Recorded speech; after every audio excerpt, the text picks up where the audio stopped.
to call for common sense gun laws, specifically involving gun sales within the secondary market, such as gun shows and internet-based sales. Strong laws aimed at reducing the prevalence of illegal guns need to come not just from the city and state lawmakers.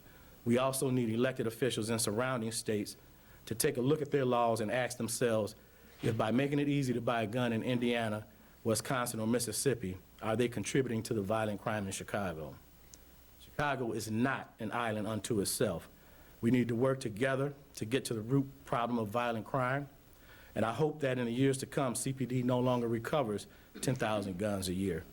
Not because officers aren't out there aggressively pursuing these guns, but rather my hope is that there just simply aren't enough or aren't as many illegal guns out on the streets of Chicago in the first place. So with that, I'll take questions if you have any. We're always talking about Chicago taking in more guns than New York and LA, typically combined.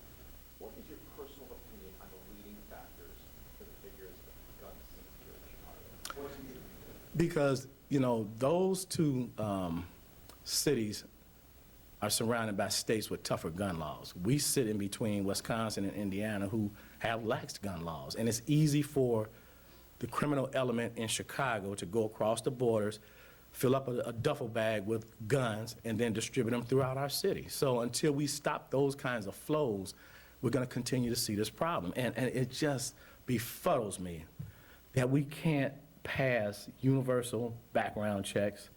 I mean, think about this. When you go to sell your car, what's the first thing you have to do? Get the proper paperwork in order to transfer the car, right? With guns, you don't see that. And I don't, for the life of me, I don't understand why we can't pass legislation to just do that one thing. Because I'm sick and tired of us catching people with the guns, and then we track down the initial owner, and they say, oh, it was stolen a couple months ago. Did you tell the police? Oh, no, I figured I'd get around to it. No, that's unacceptable. If you buy a handgun or any firearm in this country, you should have to report it anytime you sell it to somebody or if it comes up missing. That's just common sense. Always talk about reading gun offenders. You guys now have that new system where you can really track people who are arrested and arrested over and over again. Always talking about issues with bond work here in Chicago. On your way out, what is your message to judges here, to people who heavily criticize the bond system here in Chicago? You know what? I've always been for bond reform. Let me make that perfectly clear. For nonviolent people, I think that the message is that we have to understand as a society, not just in Chicago, but across this country, we have to treat people that have illegal guns differently. We have to treat violent offenders differently than somebody that's shoplifting because they're hungry. That just doesn't make sense to me. The fact that in Cook County, people charged with retail theft spend more time pre-trial in jail waiting for their court date than gun offenders, that's ridiculous to me. And so we just have to continue the dialogue and agree that we do have to treat violent offenders a little differently. People around the country always say this is baffling because Chicago has some of the strictest gun laws, right? But here we are discussing 10,000 seats. What's your response? But, you know, that narrative that Chicago has the strictest gun laws, that's just not true. If it was true, we wouldn't be talking about this. We have gun laws on the books that to me, are lacking in certain areas. We need to enforce them more. So well, because we pick up somebody that's used an illegal gun, actually used it, fired it off, right? On the books, it may say that that's a felony, but at the end of the day, when it's all said and done, that guy's treated like a misdemeanor until about the third time we catch him with it. Then it gets serious. The first time you squeeze that trigger, you can kill somebody.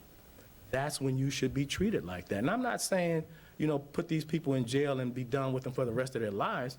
I'm just saying we have to create that mental culture of accountability to prevent people like that from even wanting to pick up the gun. Because they, you know, people are mistaken when they think that these individuals decide to use that gun in the moment. No, when they leave home that day with that gun, they've already made that decision to use it if they have to. Superintendent, can you talk a little bit about some of the military-style weapons that your officers have faced on the streets and what kind of damage those could do to bystanders, to your officers?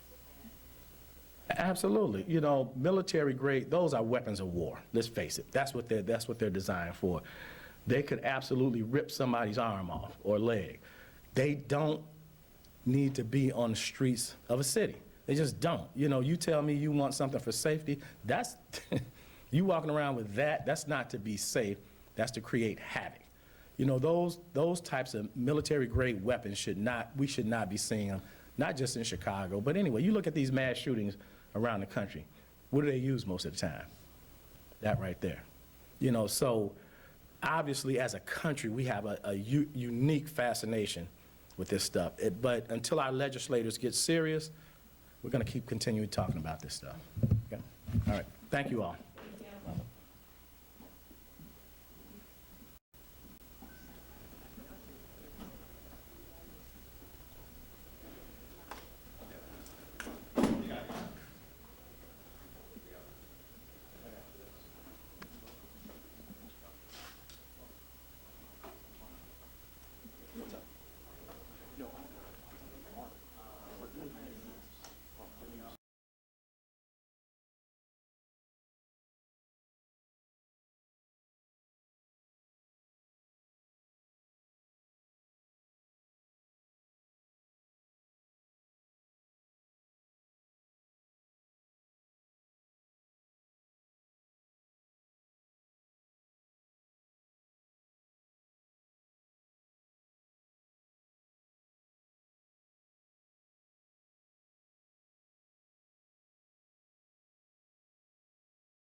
Excuse me.